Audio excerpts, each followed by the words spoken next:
Any man died of a big disease. It's the greatest of all time. Argue with me if you want. I mean, you guys love to argue with me anyway. The greatest of all time. Prince died 10 years ago on April 21st. Figured I'd opened up with the actual version this time and hope I don't get slapped in the hand instead of doing the Muse version, which I love too. But Prince is incredible. It's just incredible. You catch me on a day, it's either David Bowie or Prince for me. It really depends. That's it. What is going on? It is America Unplugged, and no Tony Arterburn today. He's over at the Bitcoin conference, schooling people. But we brought in the reinforcements, ladies and gentlemen, and I am still joined by the legendary Don Jeffries. Tell them what's up, sir. How are you? Good to see you guys. Good to see Ashley and John. New voices here, familiar voices. Crazy world, and all we can do is try to make some kind of sense of it. Right, absolutely. We're going to talk about a bunch of the crazy stuff going on. Mr. John Brissom, look at him. Look at this guy. He took cue from last week and how we're super fashionable and cleaned up. Look at him. The beard is gone. The head is fully shaven, sparkly, shiny. Still from the kill shed, but you know, it's a totally different presentation of Black Trump himself, John Brisson. What's up, brother? How are you? Thank you, Young Kennedy. Not fully shaven on top. It just appears that way because of the light in the shed. But yeah, I'm glad to be here as always. Good to see you, Don. Good to see you, Ashley. And crazy times we're living in. Times we're living in. And of course, we got Ashley from Knights of the Storm. Think, Change, Repeat, the whole deal. She's got a lot of stuff going on. How are you, Ashley? Welcome back to America Unplugged. Always happy to have you. What's going on? Thank you so much. I'm very happy to be here with you people today. And yeah, it is crazy times. So I'm looking forward to the conversation to maybe help me suss a little bit of this out, that I'm still, I'm paying attention every day. I'm puzzling over it every day. And I still don't really know what's actually going on. Right. Nobody does, I don't think. Gardner Goldsmith is in the chat. What is going on, sir? I haven't talked to you in a couple of weeks, man. I got to hit you up and say what's going on. Little John is in the chat. What's going on? He says, hello, Billy. But he says, looking good, Ashley. How come I don't get, hey, feeling good, Billy Ray, something like that. You can hit me with something like that too. I get jealous over here. Hey, looking good, Ashley. I'm going to get a lot of that today, most likely. What else we got? Don Lambert is in the chat. What's going on? How are you? Lucky One. Is that you, Lucky? Lucky. You haven't seen Lucky for a long time. Is that Lucky for real? Like from TFR? Yeah. Let me know. Well, somehow we got the Rumble stream chat in together with everything here. So I don't have to go to Rumble to see it, which is very cool. I set up a new stream today and I didn't do anything different, but now it worked for whatever reasons. Lucky, what's up? If that's you, love to see you. Got to talk to you sometime. How are you? Robin Lee is in the chat. What's going on? It is Lucky. How are you, Lucky? Very nice. Awesome. All right. We're going to get cracking, man. We have quite a bit to talk about. The Southern Poverty Law Center. I don't know if we want to start off with that or InfoWars finally being taken over by the Onion of sorts. We don't even know, to be honest, what's going on. I really don't know. Maybe John or Don has or Ashley have some insight there because I don't know what's going on. They seem to say that they have taken it over. It's going to be 6 months before they do it. Alex is saying that it's nonsense. He was right the last time, even though it was on a technicality, but he was still right. I don't know. Let's go around the panel and talk about this. Let's lead with this, and we'll get into Iran also. Ashley has some thoughts on that. I can't stand Alex Jones, so I don't feel sorry for the guy at all. But I do feel some type of way about this Sandy Hook lawsuit that they hit him with. And my mind is up for change if somebody can present something that changes my mind on this. But I don't know if Alex Jones really did anything wrong. I mean, he was speculating. He was wrong about his speculation. He's even come out and admitted that. Whether people want to admit it or not to themselves is something else. But I don't think he was wrong for saying what he was saying. And I don't remember Alex Jones telling people to go harass, the family members. I don't remember that. Again, I don't know the specifics of the case and what they hit him with, so there's that. But as a result of that, the Onion has been in talks to purchase InfoWars because the family members of Sandy Hook that Alex Jones owes $1 billion to, they want to get paid. Alex Jones hasn't paid a penny. So the Onion wants to step in and give whatever the revenue is to the Sandy Hook families and run InfoWars as a parody site. And they've already kind of started. They're literally turning it gay. Go look, and they're doing this on purpose. Like they turned the whole InfoWars logo, rainbow logo. They're taking stabs at Alex Jones. Then they're not making any bones about it. They're being fully transparent about what they're doing. And again, I don't care about that, but I do feel a little weird about the whole situation with Alex and owing $1 billion for wild speculation nonetheless. But $1 billion, I don't know, man. It's a lot of money. Don Jeffries, what's up? Yeah, well, I've certainly written a lot about that, and just obviously a very disturbing precedent for free speech. And again, there were no protests. The ACLU, which I was a member of a long time ago, card-carrying member, they don't care about civil liberties anymore. They would have been front and center with that. Right. Yeah, it's always been a parody site. Well, yeah, and that's with a guy like Alex Jones. It's hard to tell, but the Onion is, again, demonstrating that there are hardly any kind of anti-establishment. Being so concerned about the Sandy Hook parents who probably, God knows how much money they already have, because they had all this funds set up, which have never been audited. Going back to 9/11, these funds, I've written a lot about that. You can't audit them. You can't find anything about it. I remember when I was writing about Natalie Hollywood, I was trying to find out from the guy who set up that fund. And, he was as rude as could be, and he acted like he was covering up something. I don't know what. So the idea that, this is what the Onion supposedly prides itself on, kind of poking fun at power. It's not doing that there, whatever you think of Alex Jones. But Alex Jones, he hasn't paid a penny because, again, most of us think he's part of this. I mean, he wouldn't have $1 billion if he had. You realize that you talk about jurisprudence, that's the largest award in the history of American, well, all litigation. Nobody's ever been so. Johnson & Johnson killed all those people with their baby powder and all the other things that happened. Nothing. The pennies compared to that.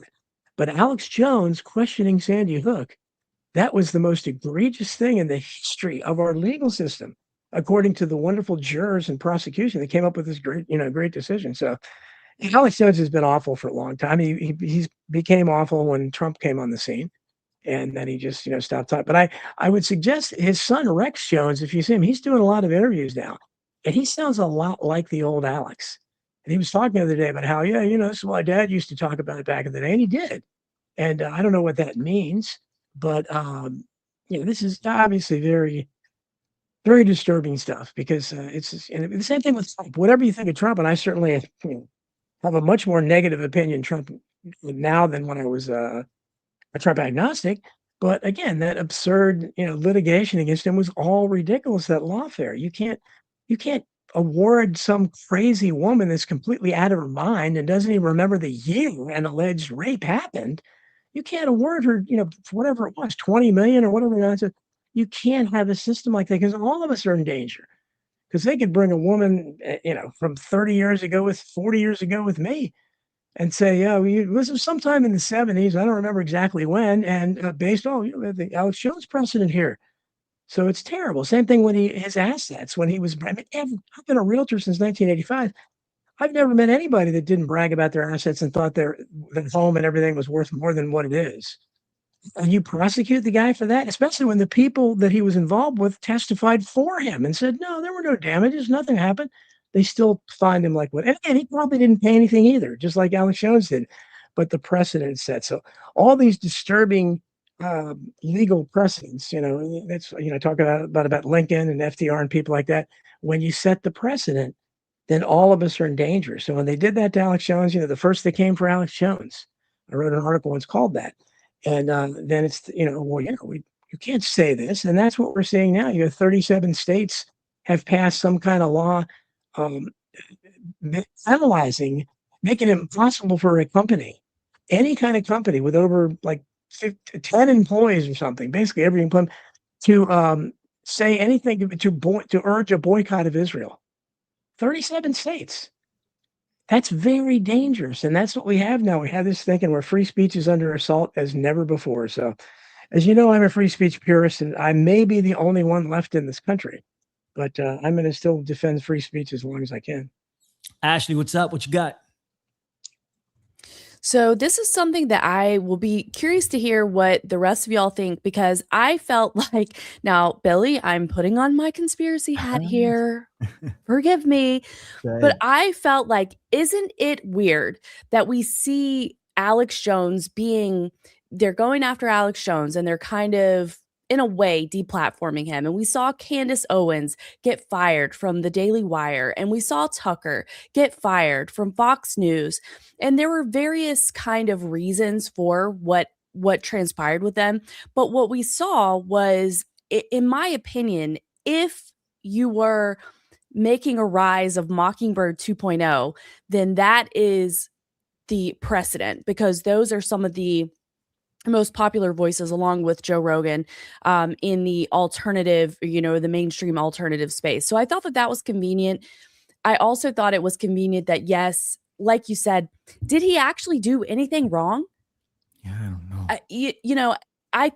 I agree with Don. I think it's dangerous. And I think that this is a way to shout down and punish somebody for questioning an official narrative. And as you were saying, like, did he actually want to have people harassed or harmed in any way?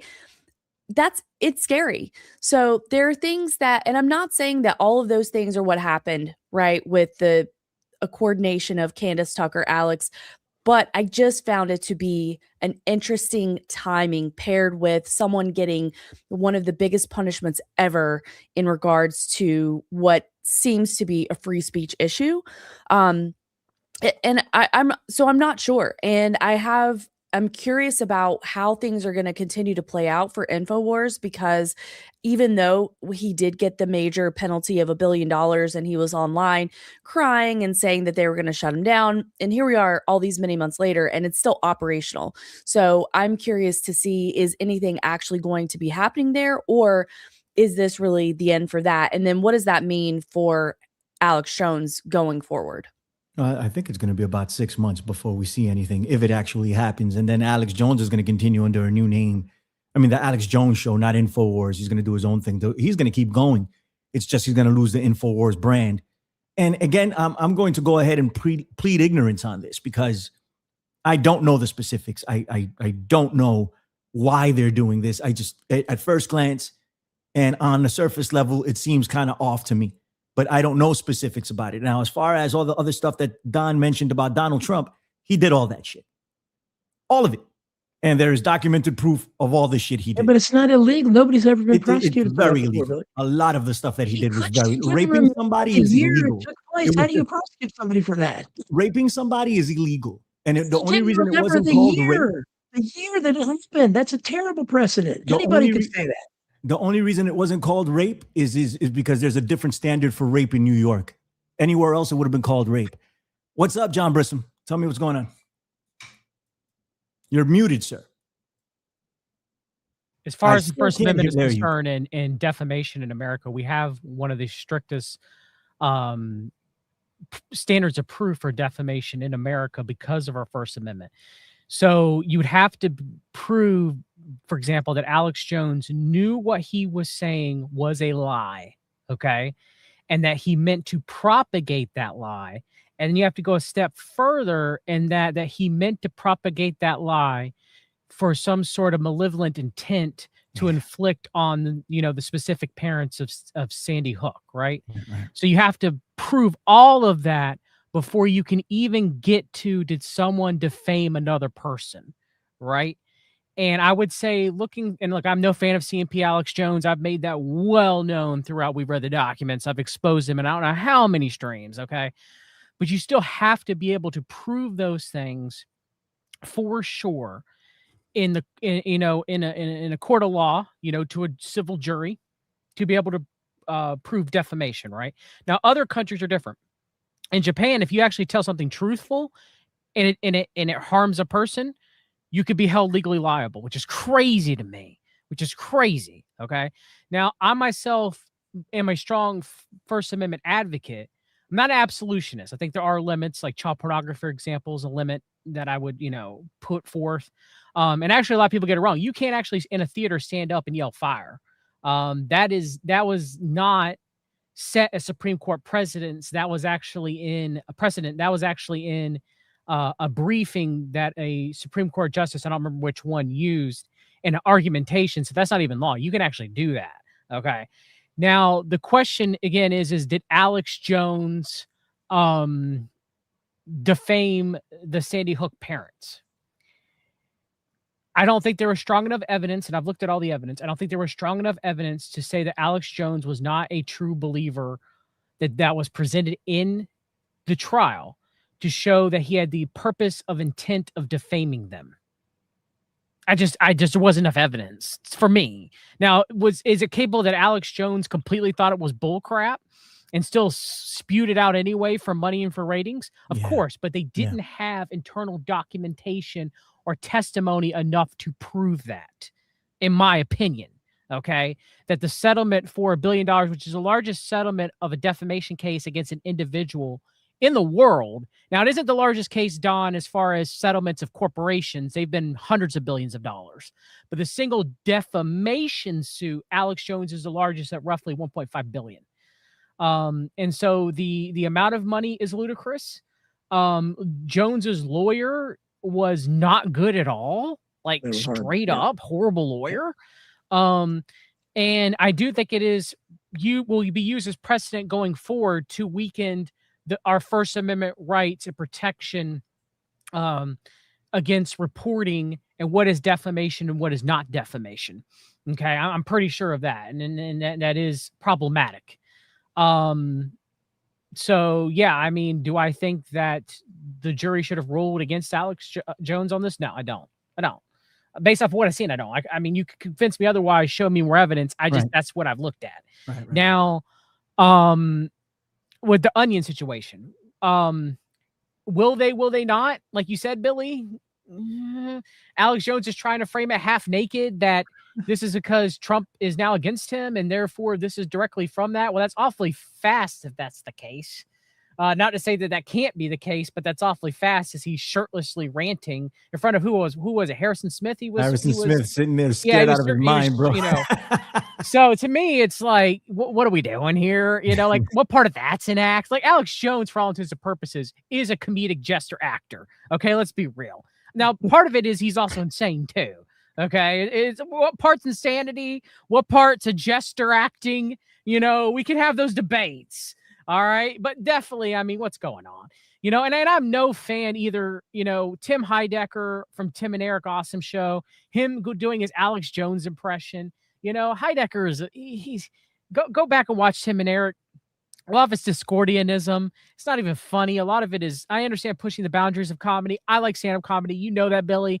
But I mean, a lot of the Tim and Eric stuff that I used to like when I was a lot younger than I am now, looking back on it, I'm like, this stuff's actually kind of really gross, So him taking over as Alex, I don't know how I feel about that. I kind of want to see it, but at the same time, I'm like, I don't know how I feel about it. Did you say Discordianism? Discordianism, yeah. So it's that comes from? That comes from the Illuminatus trilogy, which I read and it comes correct, from yes. But there's a religion. But there's a helped set up Oswald. There's a religion based off of that, Don, that a lot of people practice as far as chaos magic and Discord. They think that they can break reality, but that's exactly where it comes from. Is Robert Anton Wilson? You're 100% right on that. You got it from Terry Thornley, Oswald's Marine buddy, who wrote a book about Oswald before the assassination, and was very instrumental in setting up the private Oswaldovich and all the other nonsense that he made up. He was part of something. Agreed, and you can even argue that Alex Jones himself practiced Discordianism with his outright antics and the way. That's a whole other discussion, but But anyway, these people think they can break the fabric of reality by using chaos magic to do that. Stephen Ketamine Bannon is one of the prime examples of that. But for Infowars, which was a parody of alternative media in and of itself, to be replaced by the Onion, which is a parody, is the utterness of absurdity, in my opinion. I'm with it. I hope it happens. I'd love to see it happen. I want to see Infowars burned to the ground. I want to see it gone. That being said, like I said, I don't know too much about the case to see what it seems off to me But is it completely illegitimate? No, probably. And do they have evidence that Alex Jones may have had malicious intent? Man, I spoke to David Knight, right? We've all spoken to David Knight. Spoke to him off air and on air about Alex Jones and his motives. So they got people back there that probably said, yeah, he knew it was bullshit and did it for But clicks. Billy, they weren't able to prove that. They didn't rule. I mean, I don't know off how that. you're able to prove that, right? Well, I mean, you could have internal documentation or eyewitness testimony. As Jackson T. Barrett says, and he made a good point there in terms of Trump, but it goes for Alex Jones as well. In both of all those lawfare cases, there was no trial. It was an awards. It was basically the judge was ruled in every one of those cases. You can't argue the merits. You can't have a free speech defense, nothing like that. You're guilty, and we're just going to decide how much money you have to pay them. No. So there was no trial. Yeah, Alex Jones would have been great is you could put those people on trial and showed the helicopter footage where nothing is happening and all the crazy stuff that was going on and the crazy coroner and all that. That would have been great to see on the Senate. They wouldn't allow that. I guess. No, with Alex Jones, there was a jury. There was a civil jury. No, there were trials. Kind of not guilty. The judge said ahead of time he's guilty. All you're going to decide is what is the amount of the award. That's all they decided. There were trials for all of this, and they were found guilty. There were trials for all of it, right? For all of these things. But they were found guilty by the judge ahead of time. Read it up. Go ahead, Don. In every one of those cases. But that just goes to the bottom line of it is, and then I'm throwing it to Ash. The bottom line of it is, what do you consider to be evidence? What do you consider to be a trial? Like, did these things happen? Yeah. To me, it happened. They were found guilty. These things happened. But do you accept them is totally different. And that's what I think Jackson doesn't accept these things. There's people that don't accept evidence. They just don't. So it's like, where are we going at that point? But Alex Jones is a piece of filth, so I don't feel sorry for him. I don't, and I hope it all goes away. Look at this stupid ass right here, walking out without a shirt on in front of Harrison Smith. What the hell is this about? The guy's out of his freaking mind. Ashley, before I play the clip, give me some thoughts. Yeah, it's concerning to me because of what you have already said, what we've already talked about, as far as what does this actually mean as far as our free speech implications or questioning a story, or like what John is saying, reporting on a story in regards to journalism. This is a situation that I feel that I need to do more digging on as far as the trial. Now, this is a conversation that Billy and I had, is that it's easy to make a decision or think that something was, a fraudulent trial or whatever based on what we see online. But really, until we dig in and do the work, and like what John was saying, that he read the documents, that then I think we need to do that before we make an opinion, before we form our own opinion as far as what actually happened here. Right. But the forward messaging is that he challenged this, and then he got hit with $1 billion suit. So, actually, to that point, Alex Jones refused to form any defense when the judges were ruling. He refused to form any defense to turn over the documentation necessary for the judges to make a rule on Alex's defense. His lawyer was horrible. Now, Don is right that he faced a civil jury for the amount, but Alex Jones refused to release anything. So again, we don't even have the appropriate. He was. We don't even have the appropriate evidence to rule one way or another. Yeah. So what do you think is up with that? Do you think that, like, why? That makes no sense, obviously. So why would this? The only way it would make sense if he was guilty. Right. Well, I think he's part of the thing, because look, I've written about Sandy Hook. Read my article, Sandy Hook, It's Not Irresponsible to Question. I wrote it over 10 years ago. It holds up. I stand behind every word. It's not irresponsible. That's whatever happened. It made no sense. And if you had put that incident on trial, any honest jury would have had lots of questions, and they certainly would have upheld your right into the First Amendment to talk about it. Alex Jones, he had Wolfgang Halbig and people. Wolfgang Halbig was marched out of his house at 3 a.m. at 70-some years old with cancer, by people arresting him for nothing, for trying to get the United Way. They harassed him when he went up to Sandy Hook and tried to get into the United Way just to see their documents about the fund that was set up. We talked about the funds, these kinds of things. A police chief, a fire chief almost attacked him So why? What is it? What do you know? Why can't this hold it? Why are people saying that they're in the documents there that most of the players in this involved had their, again, I'm a real estate agent. They had their properties granted to them, given to them on Christmas Day. Real estate does not happen on Christmas Day. A bunch, that's what people say. I'm still trying to validate that, but lots of people claim they've seen it. Those are the questions that should be asked.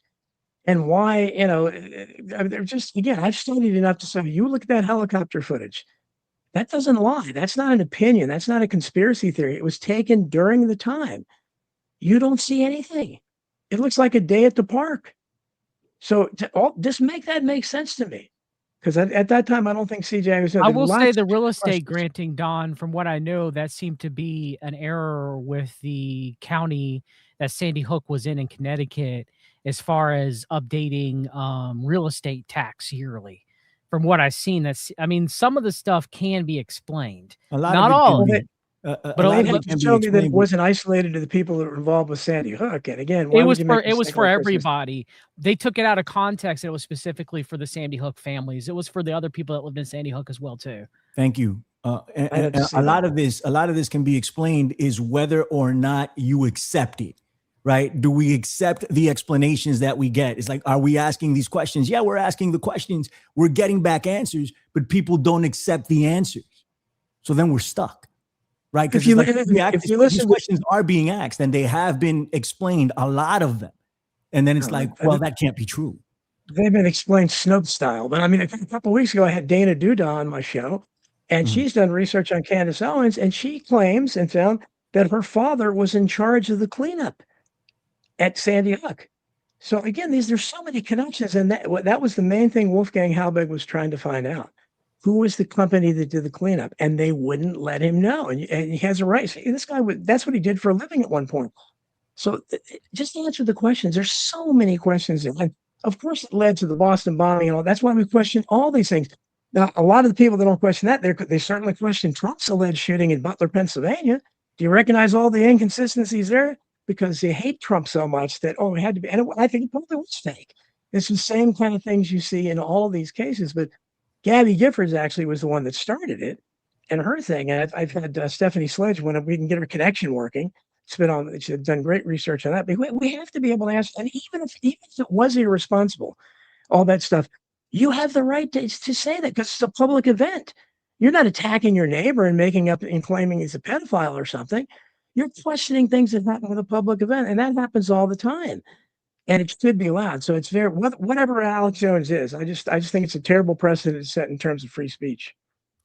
I don't disagree there, Don. It's a very slippery slope. As far as Dana Duda goes, I don't know her. I don't know her research. I don't know what she does. I heard her on your show and I heard her on Wheezy's show, and in passing too. I didn't even hear the entire show. But this connection that we're making here, like it's a big deal. And I went back and forth with Wheezy about it. It's like, oh, well, Candace Owens' dad was in charge of something in Sandy Hook. Like, what does that mean? And this is proof for people. It's like, okay, he was in charge of the cleanup. Oh, well, then he was in on it. And Candace Owens was in on it as a result. She has to know and he has to know. It's like, no, it doesn't have to know anything. These are companies that were contracted to do whatever by the government or by whomever. I don't know, but it doesn't prove anything. And that's proof enough for most people who want these things to fit their paradigm, who want these things, who want to accept these things. That's proof enough. It's a loose connection. Solidify the connection. If there is something, if there's something there, dig for it, try to solidify it. But all that's been said, and I'd love to talk to Dana about this at some point and just tell her, so what does this mean? What does this mean that Candace Owens' dad was somehow working in Sandy Hook during the shooting? He was in charge of the cleanup, let's say, for lack of for argument's sake, he was in charge of the cleanup. I don't even know if that's true, right? But for argument's sake, let's say he was. What the hell does that mean? What does that prove? It's an interesting connection. We ought to be able to talk about connections in life, Don. Does it mean that they were actively involved in the cover-up of Sandy Hook, which is what she is alluding? Two. We see these interesting connections a lot in these cases. We see it all the time. You see, one of the first people that they went up to in 9/11 on the street in New York was Rachel Yucatel, who ended up, 10 years later being one of Tiger Woods' most high-profile girlfriends. It's possible. But again, those are the kind of connections we see, and that's why people think they're crisis actors. They're rotated in and out of these things because they keep popping up here or there. I mean, that's what's the guy during Trump's during Charlie Kirk shooting, the guy that first started saying I did it and everything, the crazy guy that they just kind of ignored. Right. Supposedly he was at like 3 or 4 of these different events. I mean, is that possible? Well, maybe, but it's more possible if it's a crisis actor. I mean, that's the questions we should ask because I don't know anybody that just happens to be at these scenes. Well, let me play Alex Jones. We spent the 30 minutes talking about Alex. It's interesting. It's and we're all involved in this. We're all in this bubble, and Alex has been a central pillar of this for a long time. So it's interesting to talk about and see the demise of this man, the exposing of him. But there's much more important shit going on in the world. It's my fault though, because I brought it up. But here we go. Take something over and then act like you're somebody, even if you say it's a parody. You can do a parody of somebody, but none of you took something from them. Right. You've already checked with lawyers, so they're in deep shit. I'm already suing the Democrat Party law firms. Already got civil rights lawsuits. Do you think, look, just because you're wearing my shirt, don't mean you're me. So let's be 100% clear about that. And so you guys just keep laughing, just like you did a year and a half ago, or it was November 2024. Was that about a year and a half? Yeah, this is a story from December 10th. Sale of Alex Jones Infowars to the Onion rejected, and I'll get into this. And So just, but yeah, they need to be us to confuse people. By the way, it's a total failure. It goes, we're the 5th biggest newspapers. That's a lie. Newspapers are all dead. Okay. I looked it up. The Onion gets less than half of the traffic that Infowars gets. I remember they said they were going to beat Charlie Kirk. Remember when he died? They said they were going to misrepresent fake quotes of him. This is what the left do. They try to silence you, then they misrepresent who you are. Their bodies. If Harrison Smith, where's Tony? I wish Tony was here. That's Tony's boy. If Harrison Smith had a pair of balls, he'd have just looked at first off, not like scrunching down when Alex comes out. And I understand Harrison that this dude comes out without a shirt. You know what I mean? But I just would have told him, dude, where's your shirt? Go put a shirt on. The hell are you doing? You're not making anything better for yourself walking out here without a shirt on after they just took your entire organization. And you look crazy. I would have told them this on air. Go put a freaking polo on right now. Do it. I know you have one. But he was going to wrestle Harrison to the ground, Billy, just like he wrestled Russell Brand without a shirt. It's just a couple of Greco-Roman wrestling matches. What's wrong with that, Billy? Get oiled up and just wrestling half naked. I stand corrected, John Brissom. If we would have got some Greco-Roman wrestling, I'd have been like, you know what? Maybe we can set it up for UFC and at the White House. They can get. Why not? The 250th anniversary, right? Why not? Right? Alex Jones versus Tim Heidecker wrestling Greco-Roman style. So Peter Seakosh in the chat. What's up, Peter? And what's up to everybody in the chat? What's going on? He mentioned the scientists that have been dying left and right, and they're talking about it, right? And Ashley, I think Ashley brought it up. I forgot who brought it up backstage that we needed to talk about it. Now, we've been involved in this for a long time, Don and John and myself. Ashley came a little bit later, so I don't know if Ashley will remember. But am I freaking delusional? Or was this a story 10 years ago? It was. Yeah, I was looking at it. I'm like, come on. I'm like, what are we doing here? Like, we remember this, right? Or is it the new crop of conspiracy theorists that are buying into it because they haven't heard of it before? But greatest hits, Billy. We've been talking about the death of scientists in weird coincidences for at least 15 years. I wrote about it in Hidden History. I had a whole section on it. There you go. And when did you write Hidden History, Don? 2014. So it was before then. I have a crate in my closet full of articles that I had printed out because I thought they were going to go away and I would never see them before. I almost went in there to get this article because I know I printed it out. I got it from Jeff Rentz, I think. Jeff Rentz's site had all the scientists. There was a bunch of scientists that had been dead. We've been running this conspiracy theory over and over again for at least 20 years with zero results. Zero. Nothing has ever come of it. Now it's jumped the mainstream because this is the conspiracy theory administration. So and Trump true. is like, I will take a look at So it. true. And now everybody's going nuts about it. This is old. I've seen it before. Show me something new. Show me something with teeth. Just saying. Well, I and have to David look. Wilcock, I David think they're Wilcock is different not a scientist. names. Just Yeah. saying. What's up, Don? Go ahead. No, I think they're different names now. Yes, They I could just be know. making all of that up. So, and obviously the dates are different. So, and I don't really understand why they would be doing it. But these are questions that are raised. And you said about no answers. I mean, how do we find answers to anything? Because you have to have some kind of official body rule on something, and Congress is never going to investigate that. No private commission's never going to investigate that. You're not going to win in court on any of this stuff. There's not a courtroom in the world that's going to issue a pro-conspiracy theory ruling on anything. That's just never going to happen. And I certainly wouldn't call Trumpenstein for the last year. He's certainly no conspiracy theory thing other than he's calling the Epstein thing a hoax and that kind of thing. And he recently turned his back on Alex Jones and all these people and lashed out at them viciously again because he's, him and Alex Jones are probably part of the same acting troupe. But Trumpenstein's the star of the show. Fantastic. Ashley, I'm going to leave you for last because I know you don't. And if I ever find these articles, I'll take some snapshots and send them to you. But this is old news. John Brissom, thank you, because I was losing my mind and I should have went to Don and I should have went to you. But when I'm seeing this roll out, I'm like, I've seen this.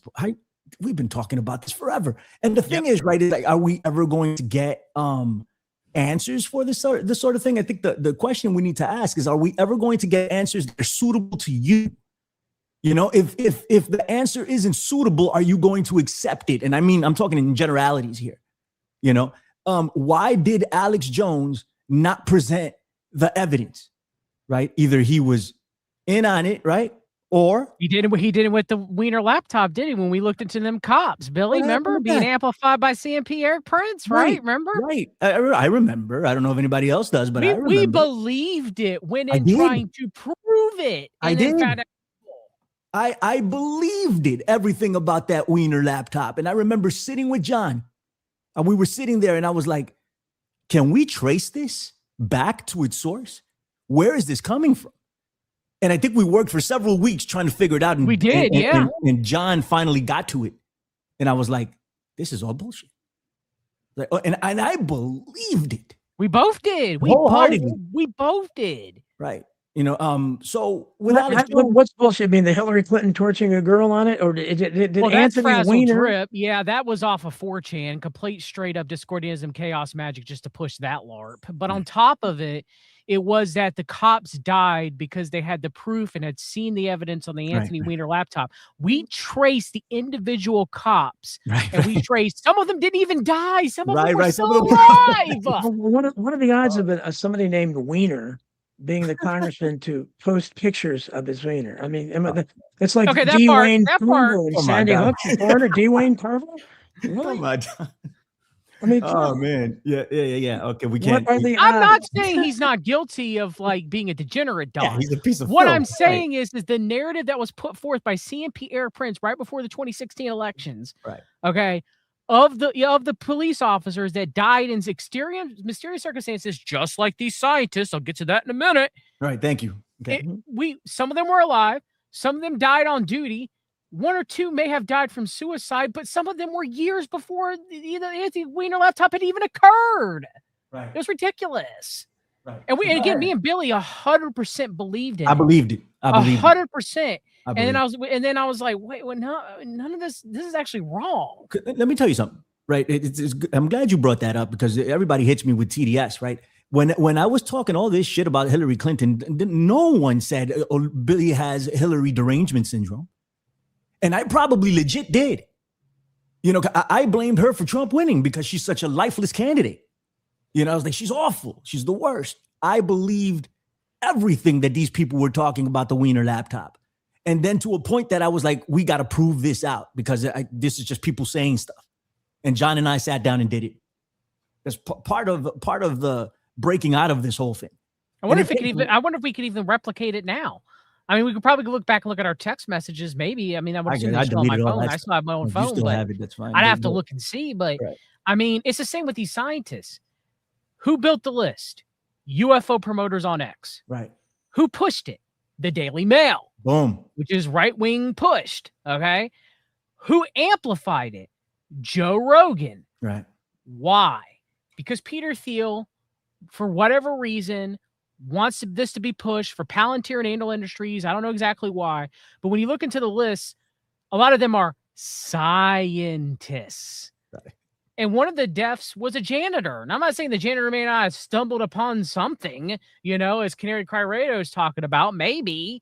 But like, when we really look, a lot of them were scientists and authors. And I get it. Not everybody there's autodidacts. I'm an autodidact with natural health. Okay. I get it. But it's to serve a purpose. Now, what that purpose is, maybe they're setting up for some sort of false alien invasion, Project Bluebeam. Maybe they're setting up for, as Wheezy said in the chat, shout out to Wheezy, the great awakening. I don't know. Okay. All I know is this thing's an op. It's an op. And the thing is us and maybe I'm not part of this anymore. I don't know. But because people in the conspiracy and the alternative media realm, they take what people say on X and they run with it without not even looking these names up and doing very much critical thinking. Absolutely. It's the same with what we used to believe and do with the officers that died because of the Anthony Weiner laptop billing. 100%. And they run with it without not. So that's all I got. That's all I got to say. 100%. 100%. I couldn't agree more. Ashley, what do you think of all of this? Well, I think that it goes back to what we were talking about yesterday, is that when we get information online, that information is being fed to us from an algorithm. So I think that the issue of manipulation is something that we need to keep in mind. Why is this being shown to me? Now, maybe it is a legitimate issue, whatever, but I'm saying that I mean this for myself too, that I need to get better about checking this stuff to see what's really surrounding the issue. So there has been there's been a ton of hullabaloo about the scientists, right? And so I was listening to Brad Binkley's analysis on this, and he said that like what you're talking about, that some of the scientists that are being brought into this story were, like, one of them was considered it was documented that he had an alcohol problem. He was considered morbidly obese, and he was on his death certificate, it said that it was like natural causes by cardiovascular disease or something like that, and that his family had not been questioning the nature of his death. And he died in, like, it was a few years ago. It wasn't before this recent kind of the more recent deaths, but they're all kind of being herded to get together. And there was another lady that passed in maybe like 2022 or 2023. So he was saying the same thing, is that these things are being all lumped together as a narrative management or as a distraction. Not really sure exactly why, but then Peter Doocy is asking these questions to the press secretary, and he works for Fox, and they're talking about it on Fox, and then so it just makes me wonder why. And maybe it is like what you were talking about earlier, John, that it's just a chaos, a distraction. It's just keeping people like completely divided or focused on something else, or maybe it's preparing for disclosure. I don't know. But I just think that I personally need to do better about checking into this stuff and getting those facts for myself.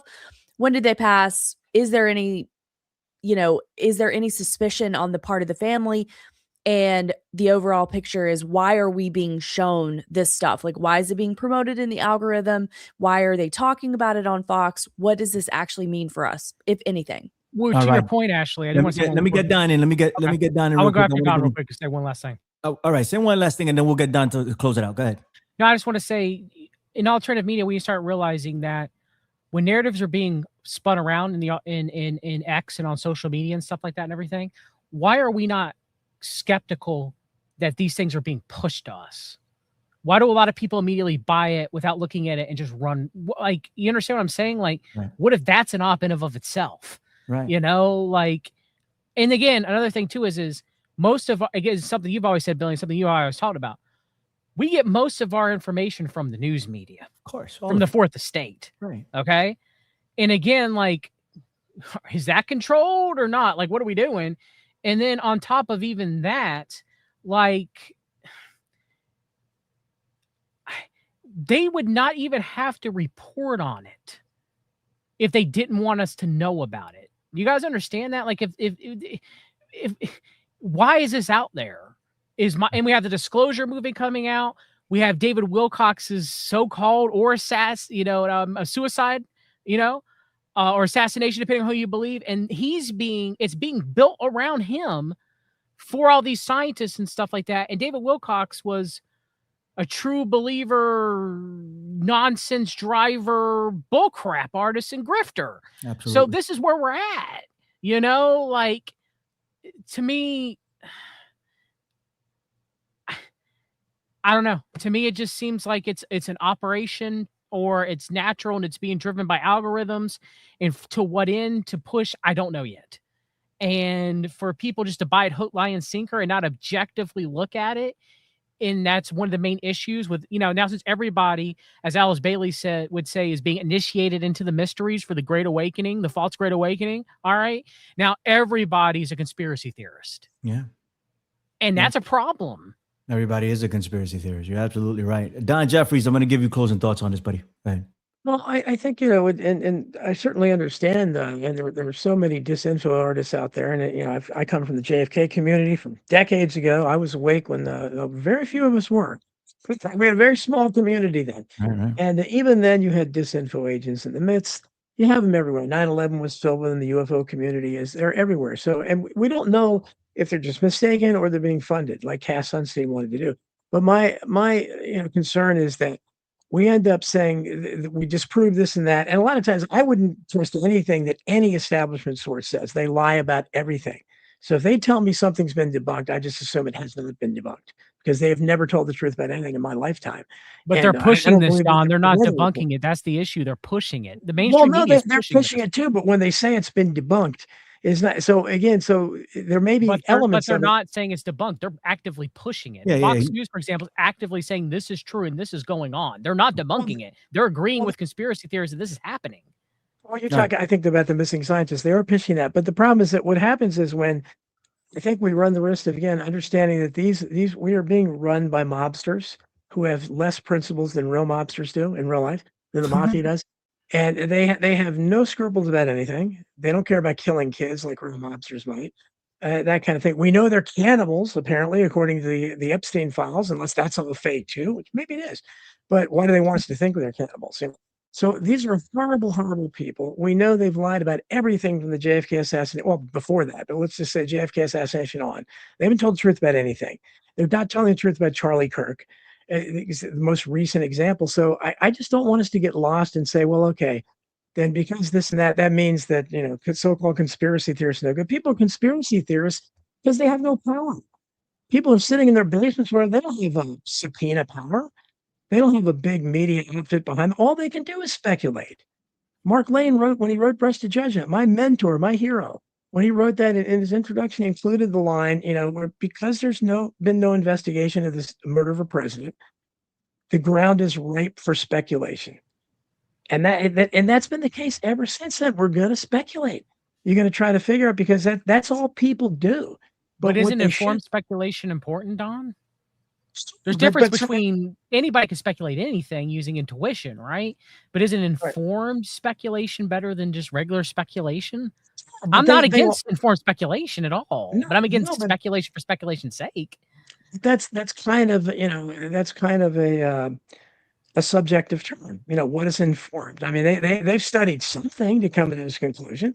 You may not like their sources, whatever. My concern, I said again, is that we throw all this out and we end up liking this. That was my concern with Trump derangement syndrome for a long time, until I may have a case of it myself. I don't know, but the other side is horrible. So what happened is the other side started looking good. oh, this guy's so evil and everything. Maybe Hillary isn't that bad. Maybe the Clintons didn't kill all these people. That kind of stuff. Or, maybe the Obamas, they're cool. Maybe their chef died naturally, drowning like that, that kind of stuff. And that's what I'm concerned with. They're all criminals. Trump was a false character. As I said, he was an actor the entire time. And so he's turned out, obviously, I think most people are realizing that now. But none of these people should. There's not one person today that has any power. In my most recent Substack, I talk about that. We're just, we're the only ones that can fix this. And by coming together, millions of people have to come together and say, stop the corruption.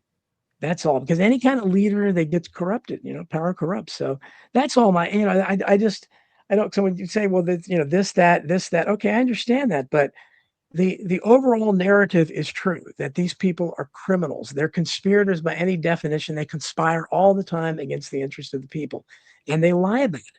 And then we have to try to figure it out. And then they have all kinds of people like Snopes and the mysterious fact checkers and all these people who can jump right out and say, no, they fact checked me plenty of times. They were wrong. But, that's what they do. They have the power, more power than we do. So that's all I'm saying is that I don't like the fact that, because then we end up supporting whatever these conspiracy theorists are, however many of them disinfo agents, Alex Jones, any of these people, we know that the people in charge are absolutely evil. They're almost certainly satanic. They seem to be cannibals. So the last thing I'm going to do is throw anything in there where it's bad enough that they're having sex with kids, but apparently they're eating them too. So, you want to, I don't think any conspiracy theorist could be more responsible than me. I don't believe it. But Don, is the mainstream media always wrong? Yes. Always. They've never been right about anything. So there's never, so for example, Paul Rodriguez in the Mooney Washington Times, which is CNP controlled, is actually a story about call boys in the White House. He was incorrect about that. Once in a while, they let a story like that get through. And what happened? Craig Spence killed. I wrote all about that in Hidden History. You had a bunch of deaths. It went away. And the Epstein files show that George H.W. Bush was still having sex with underage black boys, because you had a report on the yacht, which they talked about now, but he was on the yacht doing it. Same yacht where they saw them eating the entrails of dead babies. I mean, this is a report. Read the Epstein files. These are people reporting. Maybe they're making it all up. I don't know. But that's two different references to George H.W. Bush with an underage. I didn't believe black George boy. H.W. Bush was a pedophile according to the Franklin scandal. I agree. I don't necessarily believe the Epstein documents themselves, because of the sources of where that came from, was a guy that was put forth by Thomas Paine. I forgot his name offhand. It was a third party source too. It wasn't, correct. Yes. Yeah. But nonetheless, though, I mean, we all reference in the alternative media, even in your book, I would assume we reference mainstream media reports sometimes. Sometimes they're the only source. Sure, of course. They are the sole source. That is it. A conspiracy theory. People in our community say it all the time. If you don't turn on the television, if you get off of social media, nothing's wrong. Nothing's going to happen, right? Because if you don't see it, that means it's not there. But everyone that tunes into a podcast, the majority, 99.9% of the people that have podcasts in the alt media are not investigative journalists. They are regurgitators. Correct. They read the information from Drudge or anywhere else and then put their own spin on it, or they read it from other people that have their frame of mind. Like they'll go to Technocracy News and Trends. I did that forever. Or I'll go to InfoWars or DavidIke.com and read that. Where do you think they're getting it from? All of this stuff comes from the mainstream. It's this big like pushback. Oh, no, it doesn't. I don't listen to the mainstream. Yeah, you freaking do, bro. That's exactly where it comes from. That's all we can do, though, is get our sources. If we don't put in the work to try to weave through this, you're gonna get lost inevitably. My whole issue is right. I don't have a problem with educated speculation, right? It needs to be presented as such, but I do have a problem when that speculation is taken as proof, and people are like, "That's what it is. Look at that." Like Dana Duda, look at this link. There must have been something going on with Sandy, with Candace Owens and Sandy Hook. Try to prove that for real. If you're going to make such a claim, try to prove it.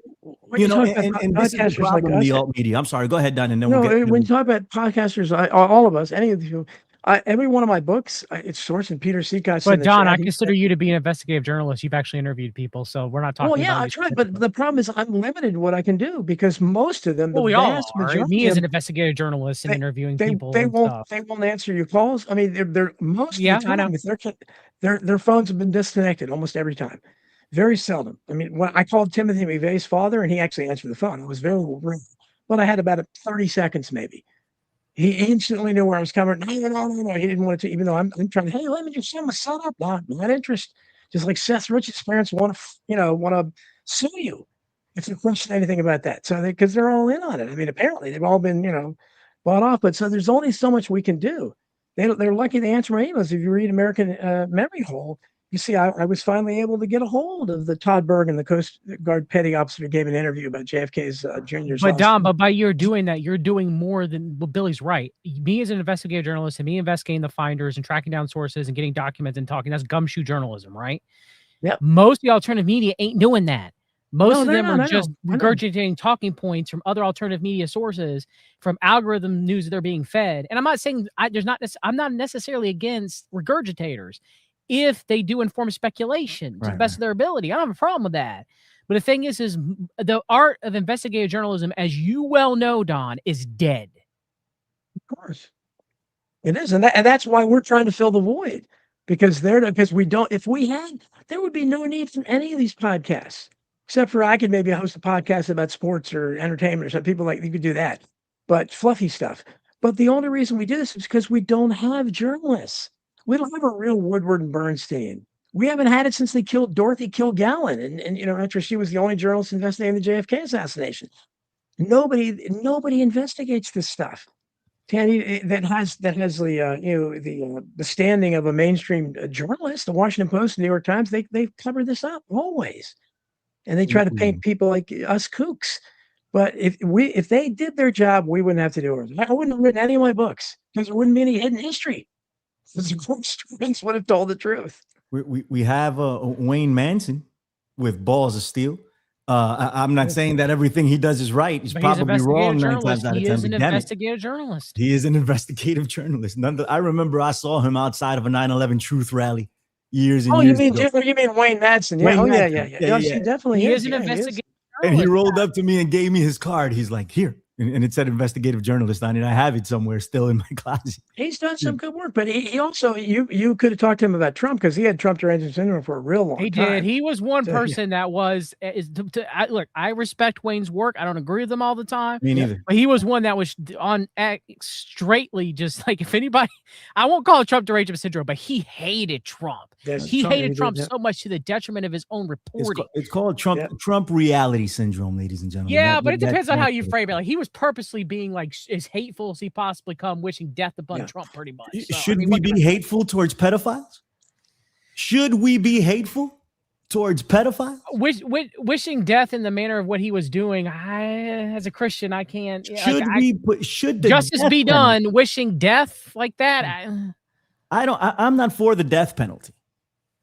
But there are plenty of people out there that would implement the death penalty on pedophiles, bro. Especially to the level that Trump was involved.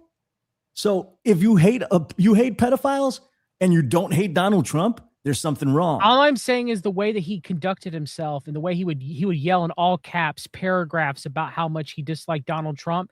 That's detrimental to his investigative journalism. As far as standards and norms, because anybody who looked at that would be upset about that. Probably that's turned a lot of people away because people had legitimate Trump enablement syndrome, right? It was the 5th generation warfare that was going on. So he probably turned a lot of people away. That's probably not the best way to go about it, but it's hard to deal with something like that. He's not a psychologist. He's an investigative journalist, and he saw something that was wrong and he called it out. And so I'm like James Carville. We want more Trump derangement syndrome. More. I want more. Give me more hate. Put it in my veins. I hate pedophiles. I hate people that try to take my freaking health care. I hate people that execute Americans on the street. I hate people that want to get rid of my democracy. Fuck that. I hate that guy. He can go to hell. I don't believe there's a hell, but if there is one, he can go there. Okay? And that's just the end of it. And I don't make any excuses for hating pedophiles like Donald Trump. And if you do, there's something wrong with you. Just not you or any of you here. I'm talking in generalities here. Okay, Don Jeffries, excellent points today. It is 1:00. If you two want to stick around with me for 15 minutes, because I want to shout out the chat, and maybe we could talk about Southern poverty for a little bit. But Don, I know you got to go. If you want to stick around, that's fine. But I know you got to go. Tell the people where they can find you, sir. The only place that people were talking about X and Twitter, I don't know what's going on in X because they've effectively drummed me out of there. They hacked my account. I can't get it back. Elon Musk has nothing but AI support. They're worthless. They will not listen to what you're saying. So there's nothing. So Elon Musk could hire at least one human in there, but he can't do it. So I guess I'll never get my X account again back. I'll probably have to start over again, which I hate doing. So Substack is the only thing. Donald Jeffries at Substack.com. I protest just like my podcast. That's the only place to really that you can find me uncensored. Facebook still shadow bans me too. They get this new thing where we can only reply sometimes. It's ridiculous. It gets tiresome, the games they play, but somebody's doing it. The shadow banning is real. I can testify to that for sure.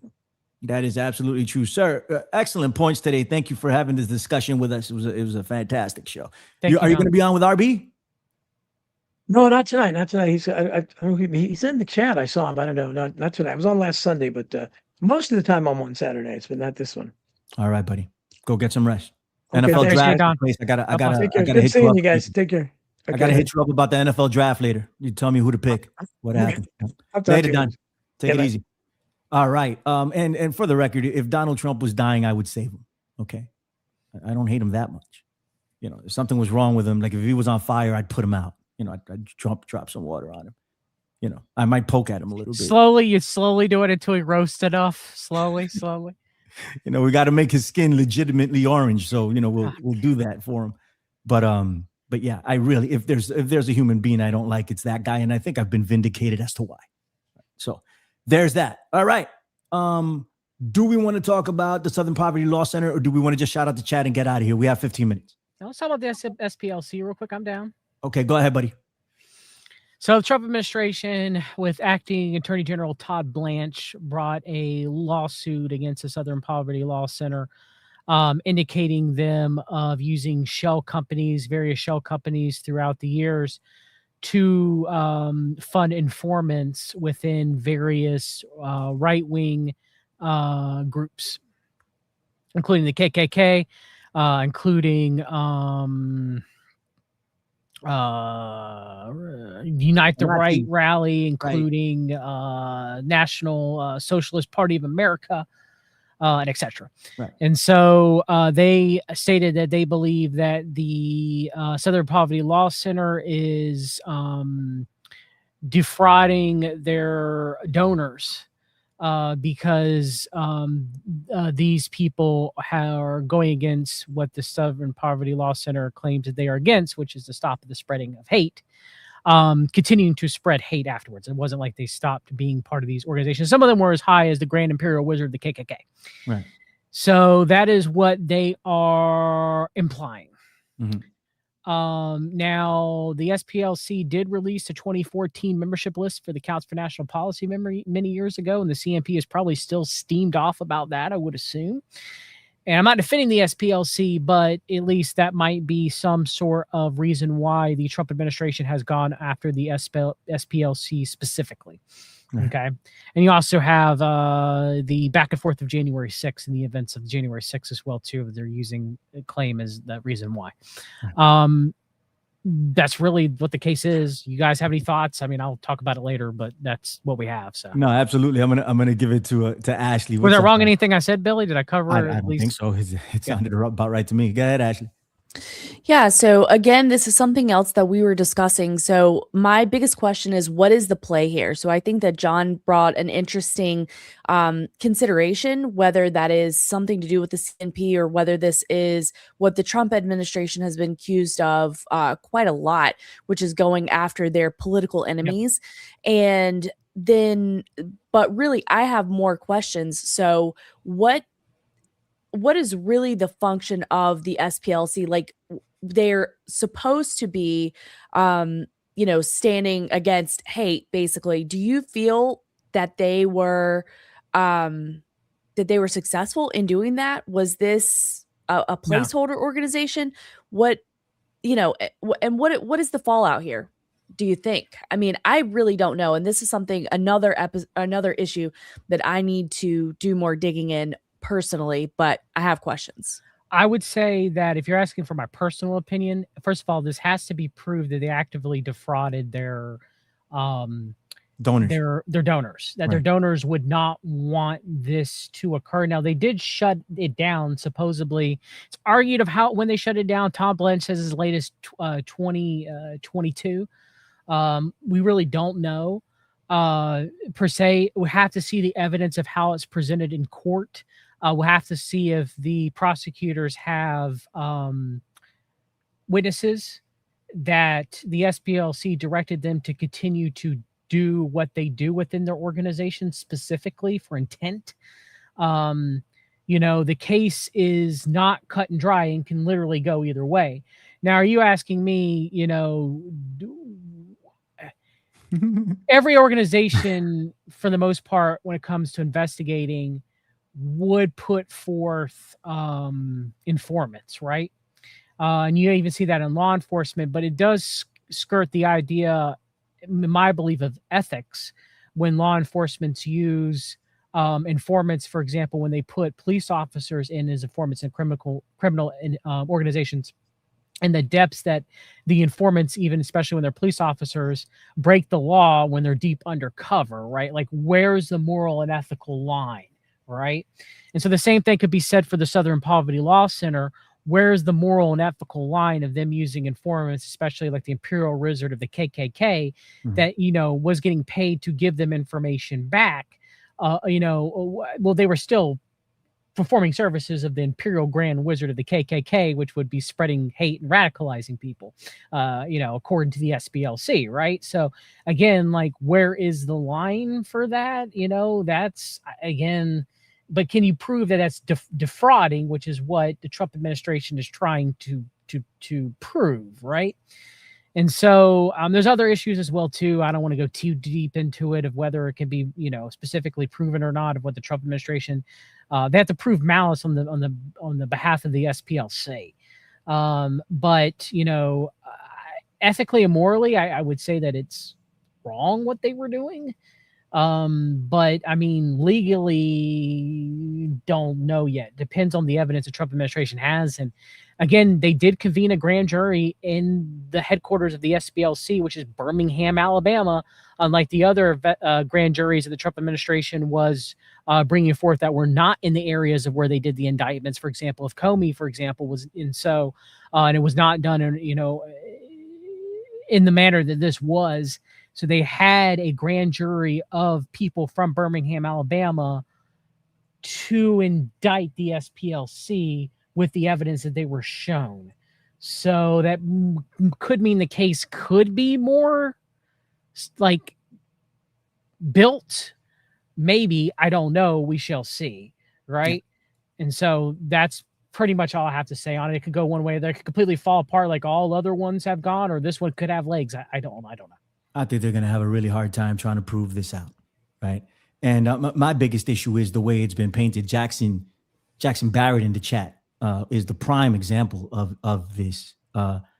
So either he's trolling again, or he really believes this, and that's the issue. With no real proof. And I'm trying to find. Oh, you mean the narrative? That's my issue. Is this one of my main issues? Is the spin.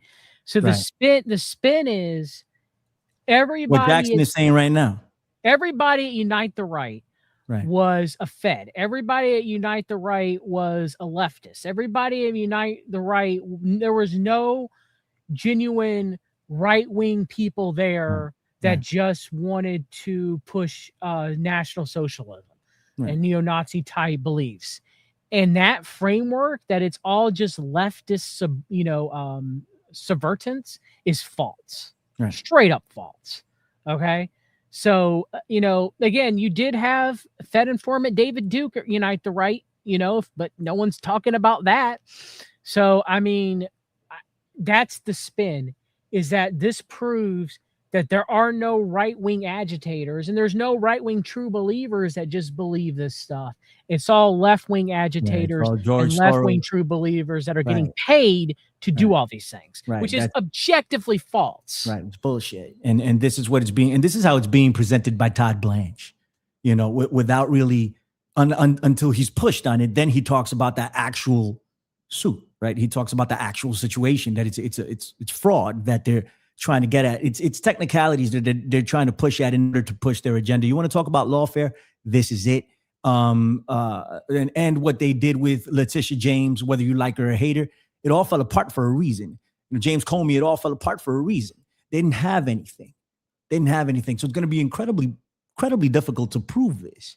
But what they are able to do is continue to rage bait people that want to subscribe to this stuff. And they want to find evidence that it's all the left doing all of this stuff. Right. And so they'll hold on to that. And as you've seen, and probably everybody in the chat, you've seen it throughout, social media and everywhere else. And people are like, yeah, look, it's them all along. They've been funding the racists. They've been funding the hateful people. They've been funding the riots. It's them all along. That's not even what the freaking case is about. It's not. It's something completely different altogether. They're alleging fraud, because of some of this stuff. So I think they're going to have a real hard time proving this out, and the psychological warfare continues on the people of the United States of America as a result. And Ashley, did you get a chance to talk about this? I don't know if you did or didn't. Yeah. Well, I asked a couple questions about, that to John and just like what's going on here. And I think it remains to be seen situation. Yeah, absolutely. We'll see what develops if they actually have any proof to prove out any of this stuff. But what we do have is that Kash Patel said that the Southern Poverty Law Center was awful, pretty much. He hated them and he severed ties with them because they had a relationship with the FBI for years and years and years and years, and the Trump regime of 2024, 2025 severed ties with the Southern Poverty Law Center. So there, and a lot of people in the administration have been singled out by the Southern Poverty Law Center as well. And these are probably the reasons that they're attacking. I mean, everybody saw it coming. Anybody who was paying attention to the situation, they saw that the Southern Poverty Law Center was in the crosshairs of the Trump regime. And here it is. There'll be more. They're already talking about treason with Obama, brother, right?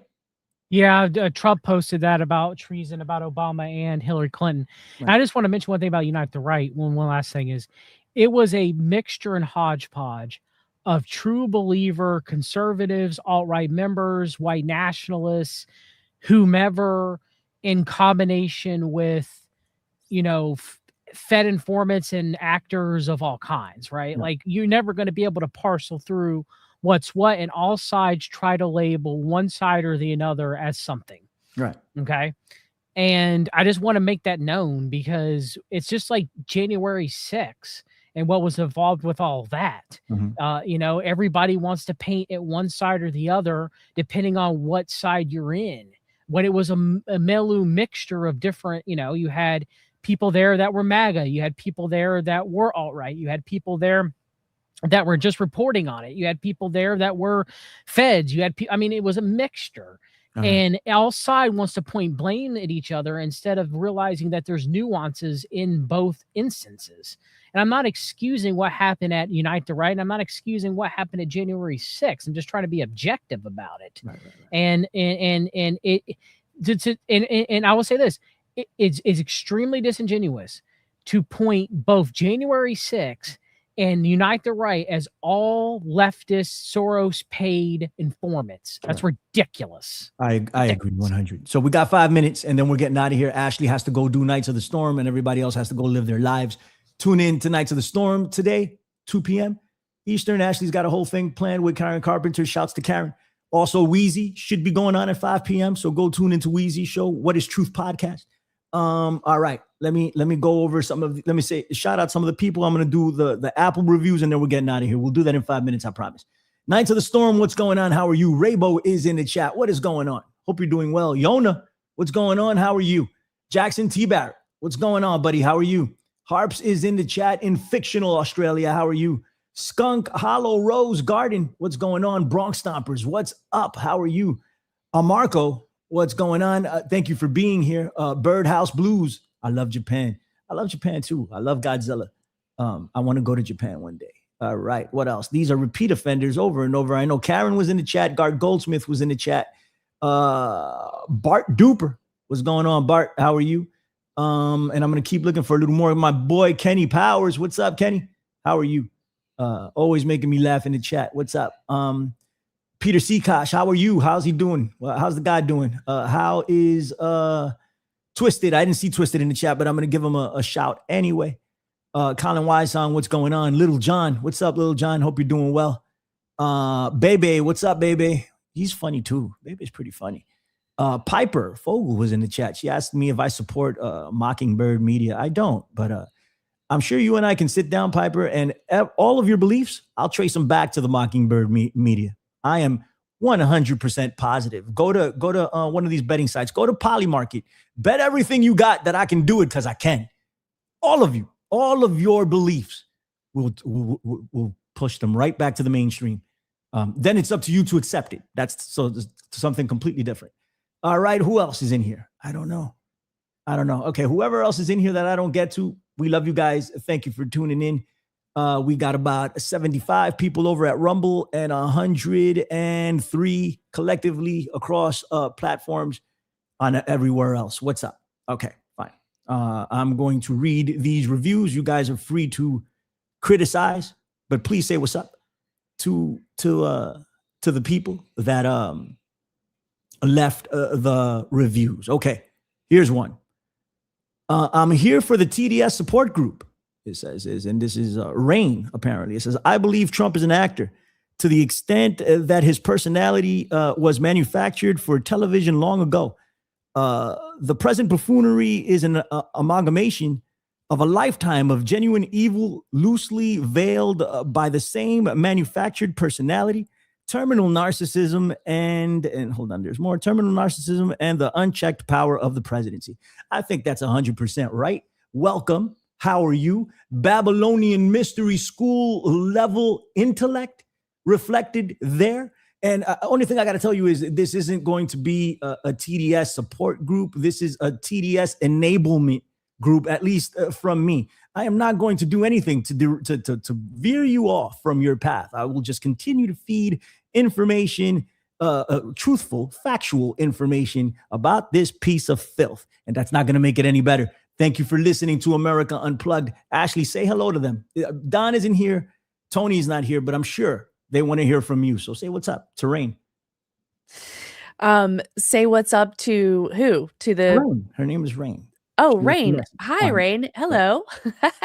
She left a review on Apple Podcasts. This is what we're doing right now. So thank you for your review. And while I'm here, I'm just going to say, if you leave the show a 5-star review, then they will read it on the air at the end.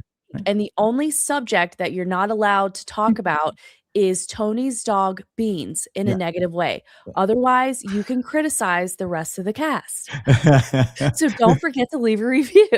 Well, this is what they're doing. They're leaving reviews. We got 4 of them actually, but I don't have the other one. John, say what's up to Rain. Glad to be here. We all know that Billy is paid by the CIA as part of Operation Mockingbird. And so that's definitely why I've seen the CIA dated checks. So, I'm glad to be here, you guys. Thank you for having me on. It's been great. And Billy's CIA money is why he's able to buy so much Junior's cheesecake. Yes. That is true, yes. Exactly. It's very suspicious otherwise. George Soros, he's going to be 400 pounds soon. George Soros came through. Donald Trump did not. I've been waiting for my Doge check forever. George Soros is at least giving me some money. So thank you, George Soros. Okay. There's another one. It's from not on the Epstein list. Truth, 5 stars. Thank you. It says, great show. I hope achy breaky dem heart Billy Ray Cyrus understands that this was going to happen with Iran no matter what America election is actually, the American election is actually a selection. Admit, Billy, that the achy breaky heart line was solid. Ha ha ha. Agree with you on several issues, and thank you for your insight. Don and Tony, appreciate you as well. Well, thank you. You know, that achy breaky heart line almost cost you your initiation into the Babylonian mystery schools, but we're going to let that one slide. That was pretty corny. It was a dad joke. We're going to let it slide, though. We're going to let it slide. Thank you for listening to America Unplugged. Of course, I don't think that this would have happened. They had 4 years with Biden. Hate him as much as you do. He didn't get us into another forever war in Iran. This is a disaster, what's going on over there. So no, I don't think that would have happened. This is brought to you by Donald Trump, and exclusively by Donald Trump, this particular chapter in this disaster that we've created over in the Middle East. But other than that, fantastic. Thank you for listening. We appreciate you. Ashley, say what's up. Well, thank you so much for having me on. I wish that I had more hard-hitting, deep-diving information to add to the conversation today, which I really didn't, but I'm happy to be here, happy to be part of that. And yeah, like Billy was saying, check out Knights of the Storm, 2 p.m. today.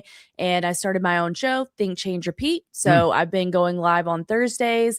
I may adjust my time, but right now I'm on Rumble, YouTube.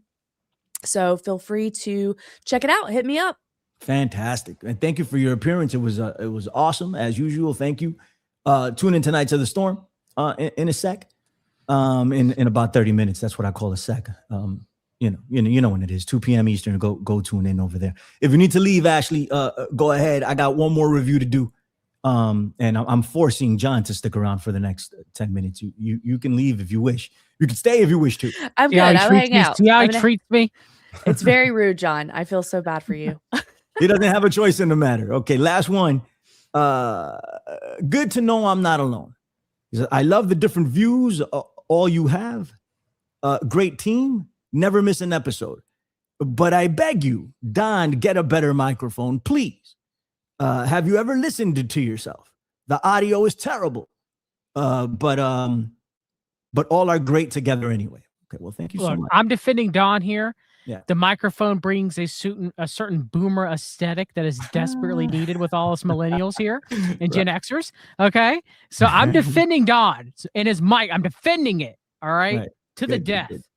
We're working on the audio visual department here at America Unplugged is working on trying to rectify the situation over there, man. But man, working remotely, it's tough. I don't know what the hell's going on. Sometimes it sounds great and sometimes it goes. Thank you for bearing with us through all of that. We're actively working on it. I don't know if it's going to be successful, but we are. Thank you for leaving the review also. Good, sir. All right, Johnny, tell them where they can find you, buddy. Yeah, you can find, we read the documents on YouTube and Substack. Great to be here with you, Billy and Ashley and Don. And Billy, we're going to have to do another part of MAGA rap because our favorite, Brock Lesnar, met with Tom McDonald and some pictures were taken and some nice words were exchanged. And Brock Lesnar talked about how him and Sable bump Tom McDonald every time they get in the truck, brother. Every time they get in the truck, they bump them some Tom McDonald. All right. So we definitely we need to do that. First off, that shows incredibly bad taste in music. Second, Brock Lesnar has also been accused of sexual inappropriateness with in particular, taking a crap on a woman. I don't know if that was Vince or Brock, but they were both involved there. That is true. Birds of a feather is what I'm saying. Regardless. All right, let's get up out of here. I'll be tuned in tonight. Everybody in the chat, we love you and appreciate you. Everybody that's listening after the fact on Apple Podcasts, what is going on? Thank you so much. Make sure you leave a review, 5 stars. We'll talk about whatever you want if you leave 5 stars, except for Beans the Brave, Ashley. Let's get up out of here. We are out. No music today. We're just leaving. Bye. Boom.